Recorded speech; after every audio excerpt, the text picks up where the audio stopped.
यदि आप लॉ पढ़ना चाहते हैं तो कहीं और क्यों जाना, हमारे ऐप को डाउनलोड करें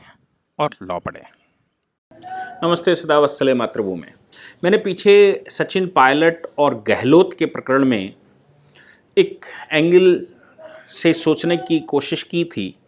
और उनमें 3 एंगल मैंने बताए थे कि एक हो सकता है कि ये प्रियंका और राहुल का विवाद चल रहा हो, उस विवाद में एक पार्टी को सचिन पायलट को और एक पार्टी को प्रियंका और एक पार्टी को राहुल डील कर रहे हो। दूसरा हमने कहा था कि लॉबिंग चल रही है कांग्रेस के अंदर कि कौन कौन किसके साथ होगा और उमर अब्दुल्ला जो सचिन पायलट का साला है वो उनके साथ एडमिट हुआ हो और एक भूपेश पटेल व भूपेश बघेल ये एक गुट बन रहा हो देश में अंदर अंदर, और ये जो यंगस्टर्स हैं उनका एक ग्रुप बन रहा हो प्रियंका बड़ेरा के साथ, और राहुल जी जो हैं वो अपनी मां के साथ चले गए और ऐसे ग्रुपबाजी चल रही हो। तीसरा जो मैंने चर्चा की थी कि ये संभव है कि जो ईडी का इस समय इन्वेस्टिगेशन चल रहा है गांधी परिवार के खिलाफ और कांग्रेस के जो बड़े लीडर्स हैं देश के उनके खिलाफ, चाहे वो राजीव गांधी फाउंडेशन का मामला हो या किसी और इस प्रकार की संस्थाओं का मामला हो, चीन से जो इन्होंने पैसा लिया और ख़ासतौर से चीन की जो कम्युनिस्ट पार्टी ऑफ चाइना या चाइना कम्युनिस्ट पार्टी सीसीपी लोग कहते हैं, सीपीसी कहते हैं, वहाँ से जो पैसा आया उस प्रकरण में इन्वेस्टिगेशन चल रहा हो। और ये जो ड्रामा इन लोगों ने दोनों ने करना शुरू किया, एक को एक गाइड करे दूसरे को दूसरा गाइड करे, और वो सारी बैटलफील्ड राजस्थान में शिफ्ट कर दी ताकि ईडी को वहाँ से भटकाया जा सके। और आज भी ये सूचनाएं मिल रही हैं कि ईडी वहाँ पर छापा डाल रही है, सचिन पायलट के प्रेशर में डाल रही है, कांग्रेस को तोड़ने की कोशिश कर रही है, इसलिए ईडी उस पर ये सब काम कर रही है, ये सारे प्रकरण को दबाने के लिए हो। मैंने उस दिन ये भी कहा था कि कुछ दिन तक ये ड्रामा चलाने वाले हैं ताकि ईडी को भटकाया जा सके, इसलिए वो प्रकरण सामने आने भी लगा है। जैसे राजस्थान हाईकोर्ट में गए और राजस्थान हाईकोर्ट में जाकर ये जो सचिन पायलट ग्रुप गुट है उसको एक नोटिस जो स्पीकर ने नोटिस दिया, जबकि हम सब जानते हैं कि केहतो होलोहोन का एक बड़ा जजमेंट ऑन सुप्रीम कोर्ट का आया था स्पीकर को लेकर, और ये हुआ था कि स्पीकर जो ये कार्रवाई कर सकता है या जो विप का इश्यू है वो विप तभी जारी की जा सकती है जब नो कॉन्फिडेंस मोशन या कॉन्फिडेंस मोशन पर चर्चा हो रही हो, बाकी चीजों पर विप जारी नहीं की जा सकती। मैं यहां पर क्लियर कर दूं कि विप अगर बाकी सब मामलों पर क्लियर कर दोगे तो कांग्रेस हाईकमान या किसी भी पार्टी का हाईकमान ये कहेगा ये पास करना है, उस पर विप जारी हो जाएगी, तो सांसदों का रिप्रेजेंटेशन कहां है?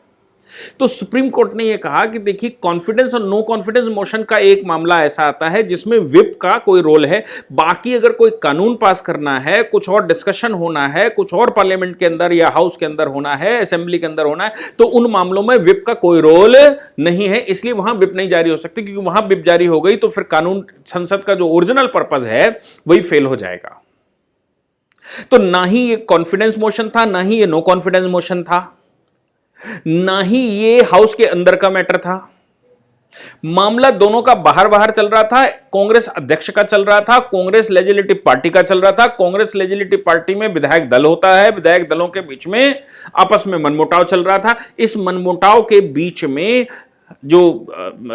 राजस्थान असेंबली के स्पीकर हैं उन्होंने सचिन पायलट गुट को नोटिस भेज दिया, नोटिस को कोर्ट में ले गए, नोटिस भेजा, एक कदम आगे बढ़े, कुछ दिन चल टला। उस नोटिस के 1-2 दिन बाद पिटीशन फाइल हुई,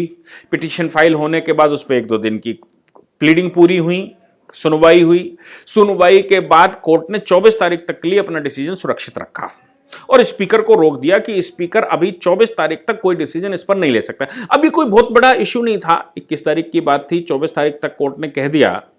कि भाई अभी 24 को हम डिसीजन सुनाएंगे और 24 तक डिसीजन को सुरक्षित रखते हैं, आप तब तक कोई कार्रवाई नहीं कर सकते। 3 दिन के अंदर कौन सा भारी काम होने जा रहा था? जो स्पीकर महोदय ऑनरेबल सुप्रीम कोर्ट पहुंच गए,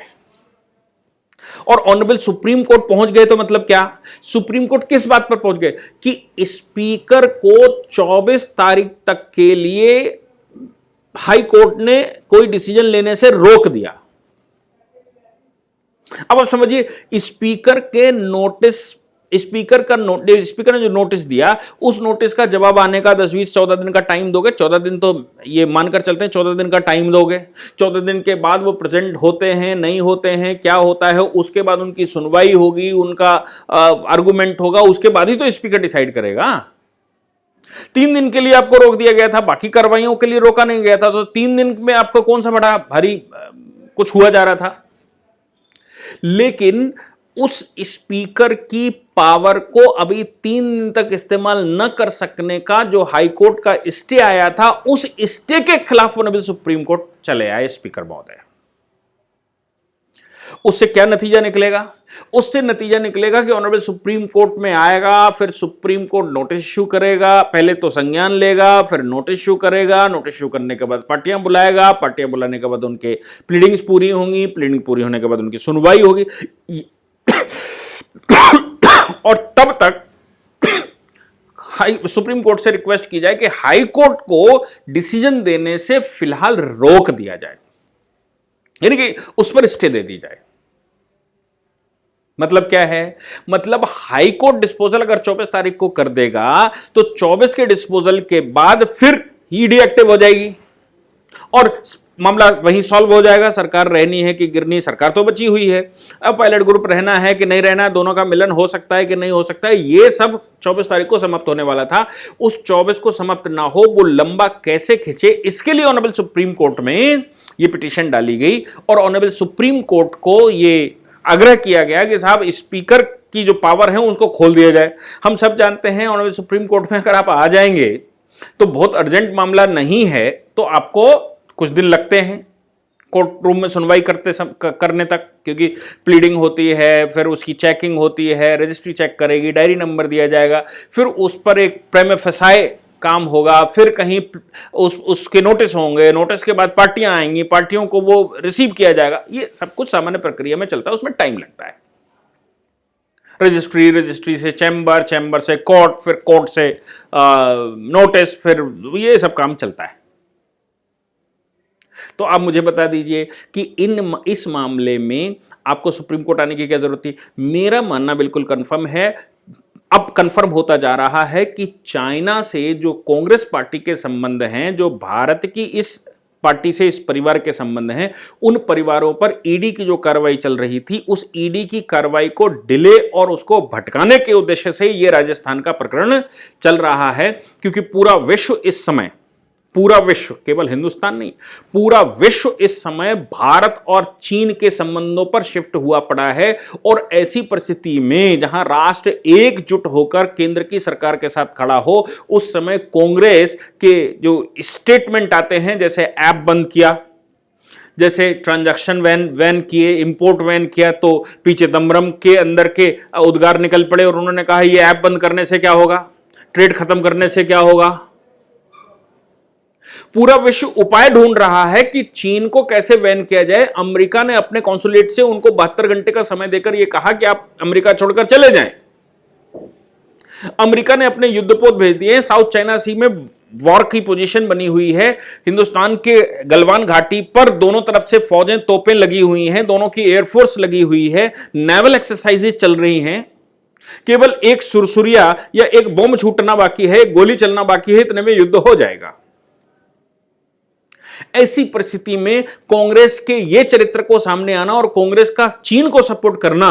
इनडायरेक्ट वे में, और फिर बाद में राजीव गांधी फाउंडेशन और ये ईडी का उस पर काम शुरू होना, और पैसे की इनकमिंग कांग्रेस पार्टी को कहां से आई, इस पर चीन से जो पैसा है उस पर इन्वेस्टिगेशन शुरू होना, इनके कैरियर को समाप्त कर रहा था। इनके देश के प्रति, देश के अगेंस्ट में किए गए कामों को उजागर कर रहा था। देश का सेंटीमेंट आज की तारीख में इनके खिलाफ जा चुका है। इसलिए इन्होंने ये नया गेम खेला और इस गेम में बीजेपी को पार्टिसिपेट करवाने की भरपूर कोशिश की कि किसी तरह से बीजेपी जो है वो इन्वॉल्व हो जाए और ये बीजेपी वर्सेस कांग्रेस हो जाए, और बीजेपी कांग्रेस वर्सेस कांग्रेस का जो परिणाम है वो आगे निकलकर एक नई स्टेप पर आ जाए। और वो नई स्टेप क्या हो? वो नई स्टेप हो कि ईडी के छापे डलवाए जा रहे हैं बीजेपी से, ये पॉलिटिकल रिवेंज के लिए, न कि सच्चाई जानने के लिए। और जब ऐसा हो जाएगा तो देश रिटेलिएट करना शुरू करेगा। हम सब जानते हैं विकास दुबे के मामले में देश एक ऐसे व्यक्ति को जिसने हत्याएं की हों, ऐसे व्यक्ति को जो खुला नरसंहार करता हो, ऐसे व्यक्ति को हमारे देश में एक बड़ा ग्रुप सपोर्ट कर रहा है। सुप्रीम कोर्ट में पिटीशन पड़ी है, सुप्रीम कोर्ट ने ऑर्डर कर दिया है उस मामले में इन्वेस्टिगेशन का। तो ऐसी परिस्थिति में हम सब जानते हैं कि देश जो है वो इस परिवार के अगेंस्ट में खड़ा है और इनकी बहुत जल्दी कैरियर छोड़ दीजिए, इनको जेल की सलाखें पहले से बेल पर चल रहे हैं लेकिन अभी जेल बाकी है, बहुत जल्दी अंदर जाने की प्रक्रिया शुरू हो सकती है। जब प्रक्रिया शुरू होगी तो कांग्रेस पार्टी के चूंकि आला कमान इसमें फंसने वाले हैं, इसलिए पी चिदम्बरम जो इनके अकाउंट मैनेज कर रहे होंगे और इनके जो रिश्ते नातेदार इन द सेंस कि जो पार्टी के बड़े पदाधिकारी हैं जो इनके अकाउंट्स मेंटेन कर रहे होंगे, इनकी लीपा पोती को कहीं डगना डालने की कोशिश कर रहे होंगे, ये सब मिनिस्टर थे, मिनिस्ट्री के दौरान सब ऊपर नीचे हुआ होगा, ये सब के सब फंसने वाले हैं। और यह भी संभव है कि ये इन्होंने इसलिए खेला हो कि चीन जो गलवान घाटी में बैठा हुआ है, चीन पीछे स्टेपिंग ले रहा है, ऐसी सूचना भारत में आ गई। उसके बाद चीन ने अब रियलिटी में वहां पर फोर्सेस इकट्ठी करनी शुरू कर दी हैं, वहां पर आर्टिलरीज इकट्ठी करनी शुरू कर दी हैं, वहां पर अपनी कमानें बनानी शुरू कर दी हैं, परमानेंट स्ट्रक्चर बनाना शुरू कर दिया है जैसे, और हॉस्पिटल बनाना शुरू कर दिया है युद्ध में जैसे होता है। तो वहां देश का ध्यान ना जाए, सरकारों का ध्यान वहां ना जाए और सरकारों का ध्यान यहां बीजेपी को फंसाने में लग जाए, ताकि ये केंद्र की सरकार है वो चीन के अगेंस्ट में ना सोचकर, चीन के अगेंस्ट में तैयारी ना कर वो अपने बचाव में लग जाए और डिफेंसिव हो जाए राजस्थान के मामले में। और दिमाग चीन से पूरा का पूरा पूरे हिंदुस्तान का गवर्नमेंट सहित, केंद्र की सरकार सहित वहां से भटक जाए और चीन को तैयारी करने का अवसर मिल जाए। यह संभव है कि यह वो भी चाल हो जिसमें यह चला जा रहा है, क्योंकि सुप्रीम कोर्ट में पिटीशन लाना इसका कोई तुक ही नहीं बनता। दो ही कारण हो सकते हैं। एक तो यह है कि राजस्थान हाई कोर्ट की जो प्रोसीडिंग चली होगी उस प्रोसीडिंग में यह कंफर्म हो गया होगा कि पायलट ग्रुप की जीत होने वाली, स्पीकर का ये नोटिस है वो अनकॉन्स्टिट्यूशनल है। एक तो यह बात हो सकती है ताकि उनके डिसीजन आने से पहले ही चले जाए, लेकिन उनका डिसीजन 24 को आने वाला था तो आप सुप्रीम कोर्ट उस पर अपील में जा सकते थे, कोई बड़ा इश्यू नहीं था। दूसरा कारण यह है कि कितना लिस्पेंडेंस किया जाए, हाईकोर्ट का डिसीजन ना आए और मामला सीधा सीधा सुलझता न दिखाई पड़े, देश की अंतर्भावना